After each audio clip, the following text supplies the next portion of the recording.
know that money talks and that the best pitches and most creative projects can quickly go awry without proper investment.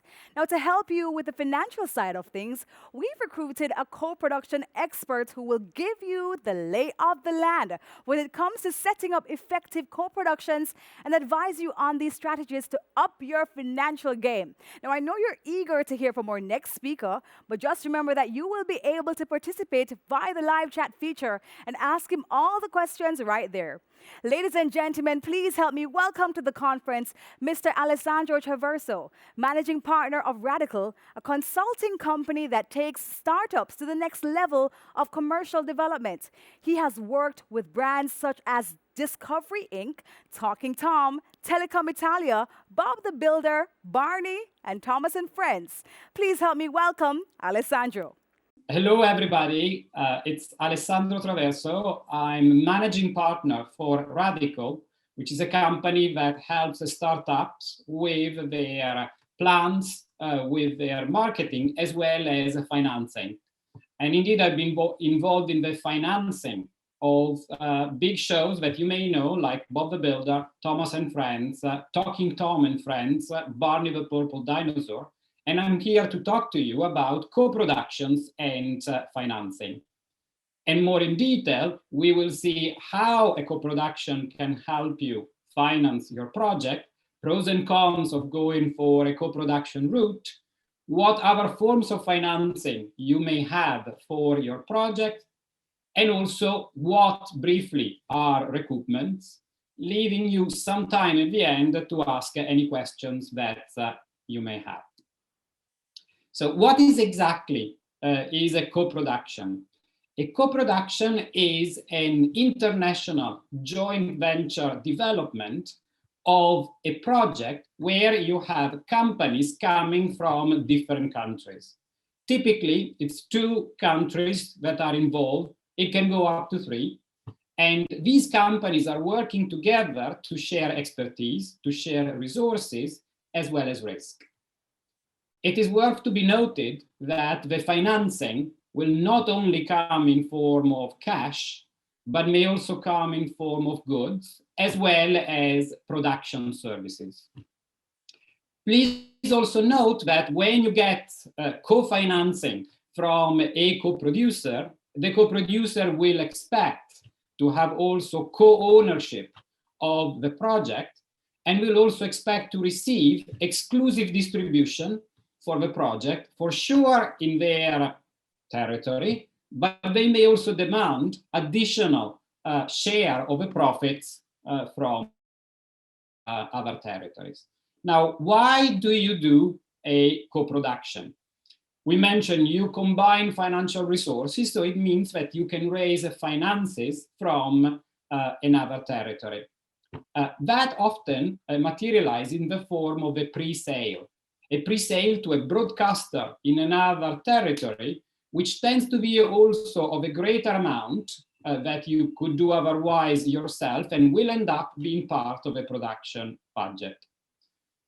Co-production can also allow to access incentives and subsidies from another territory, especially when a co-production agreement is in place. You can structure your content as being local content, not only in your country, but also in the country of the co-producer, making you eligible to receive tax credits and subsidies in another country too. Another good reason to have a co-production is because you can have a better access to a territory that may be important for you through the co-producer that will have better knowledge on how to make and distribute content in their own country, but also they will have a good understanding of their audiences and a good understanding on how to make a product that will be a good cultural fit for their own country. Last but not least, a co-producer will be able to bypass often a quota system that may be in place in some countries where only local productions are allowed to be broadcast in a certain medium. Another good reason to have a co-production is not only to access a second territory, but even to access a third territory. A particular example that we can give for that is Canada. There are a lot of producers that are interested in having a co-production for Canada, because the co-production with Canada is often more likely to enter the US market.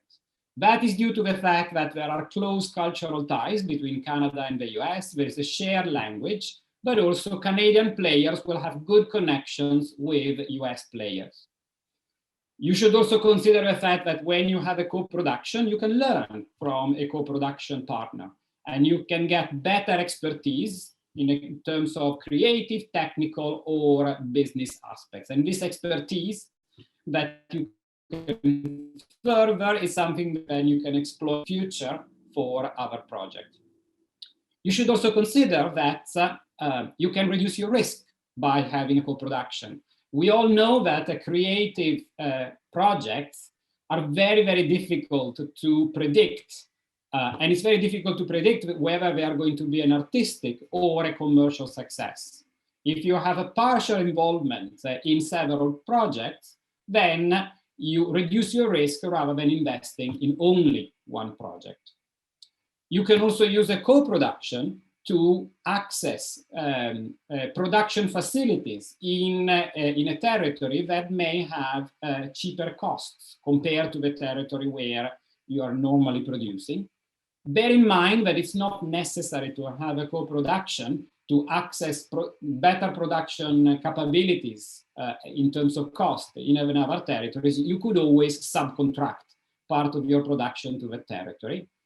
And finally, you may be able to have a better access to desired foreign locations through the co-producer that will grant you access to some locations where you want to film. Again, it's not necessary to enter into a co-production to do that, but your co-producer may be better placed than anyone else to grant you access. There are also good reasons to decide also not to co-produce. The primary reason probably to mention is the fact that it takes a lot of time, and you need to have also additional costs to get into a co-production.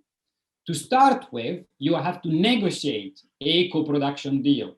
Co-production deal does take time, but you also need to hire lawyers that are specialized in co-production and accountants that understand the co-productions. But even when the deal is in place, then you will have additional costs to coordinate production and distribution across the territories, and additional administrative burdens dealing with multiple governments. Bear in mind that the co-production will always be a compromise, so you may lose creative control as well as cultural specificity. And what may happen, because you're compromising with another co-producer, that by trying to appeal to audiences, two different territories, you may end up appealing to no one. And therefore, the project may end up being a financial or an artistic failure. You may also lose control of your finances because part of the budget will be spent somewhere else with accounting systems and procedures you may not be familiar with, and the co-producer may mislead you in terms of their production cost, may also mislead you in how much of a tax credit they will eventually share with you. And finally, as mentioned earlier, you will lose part of your intellectual property ownership, and what may happen is that some of the rights that you have given to the co-producer may end up being the most valuable right that you have. So therefore, the key recommendation for any co-production and the key to success in a good co-production is finding the right co-producer that shares the same creative vision to ensure artistic and commercial success for your co-production. And I would recommend to all of you to familiarize yourself with co-production treaties. It doesn't really matter which one you choose to familiarize yourself with, because they all have slightly different requirements, but they do share a lot of common principles. And one of the main principles that is very important to understand is that all the co-producers have to make not only a financial commitment to the project, but also a creative, a technical, and an artistic contribution. And that can be done using people, using goods, using services that need to belong to that particular country. Therefore, if you were already used, for instance, to do animation in a third country, you have to take into account that any amount that is spent in a third country that is not part of a co-production agreement will have a limitation in terms of total budget that can be spent in this country. And typically, it could be maximum 20 to 30% that could be spent in an additional country.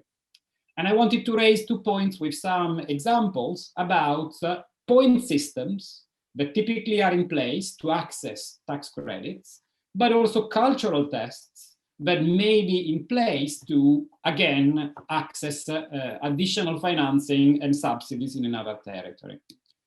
Let's have a look, for instance, at Canada. Canada has a very specific point system that is based on the nationality of the roles that are working in the production.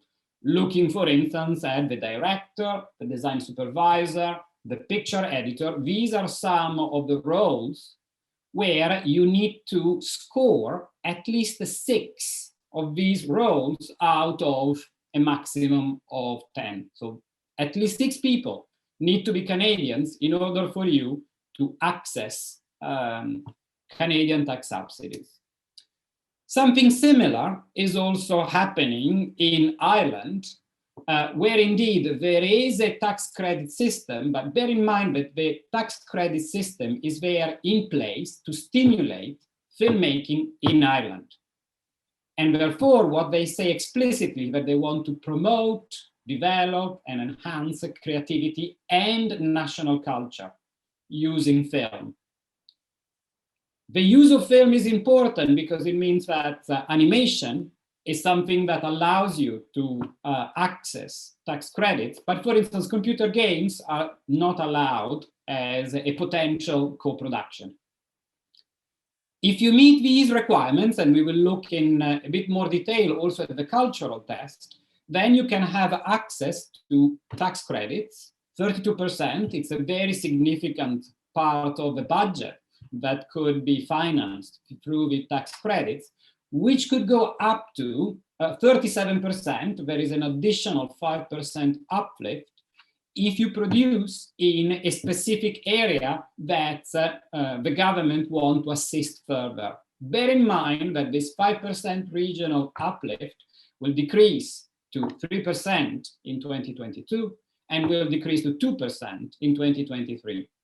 As mentioned, we are talking about films and therefore meaningful, significant productions where there is a minimum spend of at least 250,000 euros. Very importantly, all the crew and cast that are working on the show and the goods and services need to be Irish. The producer also needs to be an Irish resident, and the production company needs to be Irish.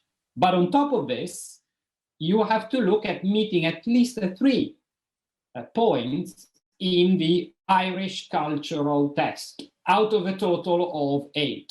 For instance, because it has to count as an Irish production, they may request you to have Irish language in the production. Or the screenplay needs to be derived by with a setting in Ireland or somewhere else in the European Economic Union. They can request that also at least one of the principal characters is Irish or European, or they can request that the film is actually an adaptation of a literary work, or it concerns art, or there are historical figures or events that are depicted in the production. I'm listing all the 8 points, but bear in mind that at least 3 of these 8 need to be met in order to access subsidies. Co-production is one way of accessing finance, which indeed you may want to use or may not to use. There are other forms of financing which can be complementary or alternative to co-production. As mentioned briefly, you definitely should try to access pre-sales. A pre-sale is an agreement with a distributor that is aware of the content that you are making and that is prepared to pay a significant amount to get the rights once the project is completed. But bear in mind that the full amount of the pre-sale will only be paid once the project is completed. So you may be able to have a small percentage of the pre-sale amount as an advance to finance your production. But if you want to use more of the pre-sale amount to finance your production, you have to go to specialist lenders that can give you a loan against the security of a pre-sale agreement. Depending on the amount, you may also have to involve completion guarantors that will promise that the production will happen even if it goes over budget, and therefore could step in if for whatever reason the project is derailed, and underwrite a completion guarantee. You should definitely try to get grants, because the beauty about grants is that they don't have to be repaid. And you can use these to start development, production, or you can also use them for distribution of your content. We mentioned tax credits that can be accessed through co-productions, but tax credit could also be available in your own country.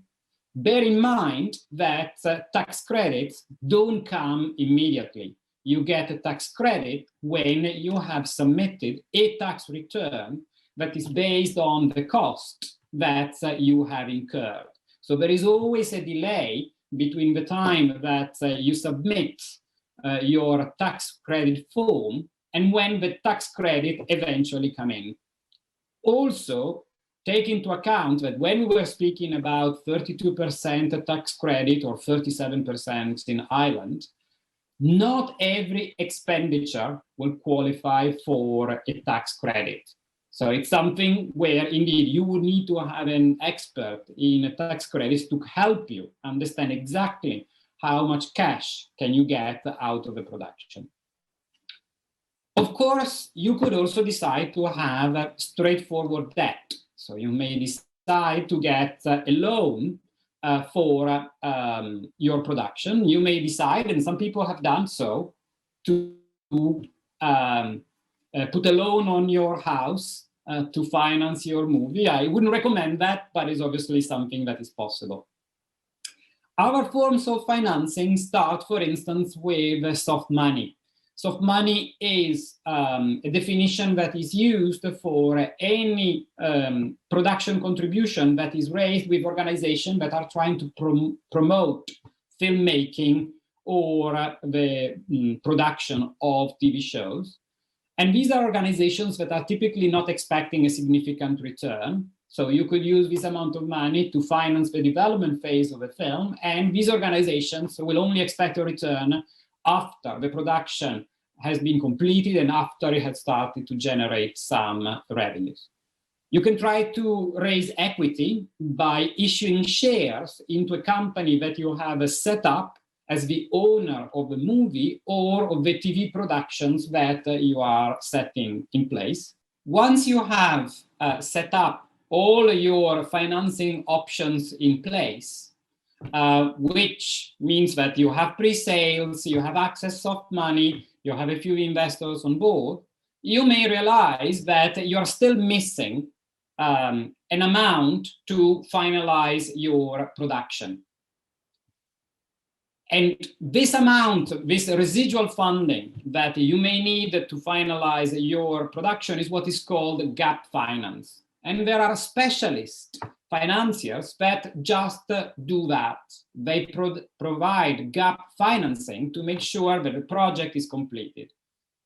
Bear in mind that gap financing can come with very significant costs, because typically gap financiers will request a financing fee and also interest to be paid immediately, even before the production takes place. So these costs would need to be added to your budget.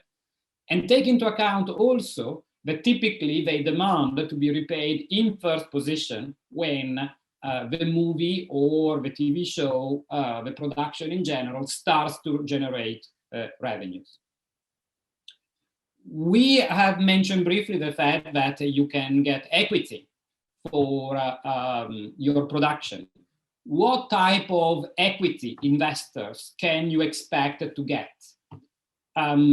Just to give you a brief summary of the options, you may go to angel investors. What is an angel investor? An angel investor is typically an individual, but sometimes it can be a syndicate that gives you money and may also provide some experience and sometimes connections to help your venture succeed. But these individuals or syndicates typically invest smaller amounts of money, between $10,000 and $50,000. This is sort of the range of investment that you can expect. If you need more money, you would typically go to venture capital. And venture capital are organizations that manage the funds that they receive from bigger organizations like pension funds, like endowments, or high net worth individuals. Because they invest greater amounts of money, they typically definitely bring experience and knowledge in the companies that they invest. They can also demand to have a board presence in your company. And depending on the round, they may invest around $2 million if you are having a seed round, or between $5 and $10 million if you're raising for your Series A. A final option to get more equity investor is go directly to the crowd. So there are several online platforms that allows you to get several investors that may be interested in equity in your ventures.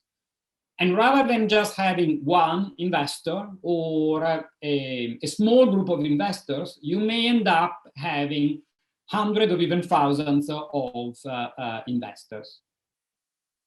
Bear in mind that with crowdfunding, you can expect, again, as little as $10,000 or up to $5 million, depending on the project.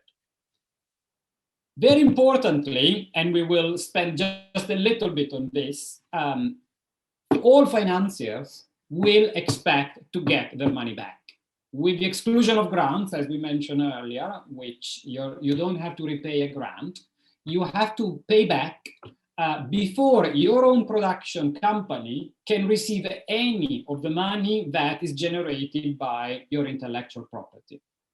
And this process of giving money back to the investment is called the recoupment process, because future revenues in your project are actually secured. You cannot really access them until they are accessed by the other financiers that have entered into a financing contract with you. And it's very important to understand what is the likely flow of money, depending also on the windowing strategy for your content. Let's say that we are talking about a movie. In a traditional world, you would expect first to receive money from box office, then you would go to home video, then you would go to pay TV, streaming, video on demand. You may also have a non-theatrical release, for instance, when you broadcast the show on an airline. Then you would go to free television, and then you would start generating revenues, maybe from music publishing, and eventually from merchandise and any other ancillary revenues. Now, when you enter into a contract, any of the potential financing contracts that you may have before, including co-productions, each financier will have negotiated a position in the flow of money. And the flow of money, it's a flow that will look at the revenue type. We were talking about home video revenues, but we will also look at geographical source. So therefore, it will be home video revenues in Canada. And in the agreement, you will have to pay a lot of attention to what financiers will define as a first position recoupment, second position recoupment, and so forth. For instance, you know, a co-producer will say that in first position, they will recoup money that has been invested from their own pocket into the production in their own territory. And then in second position, they may get a share of the revenues that are generated in the rest of the world. Now, let's look at an example to give you an idea of what could happen with recoupments. If you have appointed a distributor will first deduct all the distribution expenses that may have, which includes taxes, collection costs, residuals, and so on, before they then, in second position, recoup their distribution fee, which may be 10 to 30% of the revenues that are being generated. In third position, you may have actors that at that point want to have also a share of the revenues that are generated from the movie. In fourth position, the same actors or talent, the director too, may want to be paid a bonus. Then you could have a distributor that paid you an advance for, or a minimum guarantee for pre-sales. They would want to get that money back. You may then have sales agents that want their commissions to be paid. You then may have to repay interest on the production cost. Then in position 8, you may have loans that start to get repaid. And you may also have the equity investors that would expect some of their investment to be repaid. And you could then have another term that you could have deferred fees, again, going to the talent, but only were paid initially a part of the amount that normally they get paid, and some of the amount they get later. And we also mentioned a completion guarantor that at that point would also expect to get the money that they advanced to ensure that the production was completed. And you see there are 11 steps, 11 positions before you reach net profits. Net profits are not the end, because even then you will have an agreement in place that determines how profits are paid to producers and to financiers. And with this, I had just given you a brief introduction on co-productions, financing, and recoupment. And now, please let me know if you have any questions, and we can open the floor to our Q&A.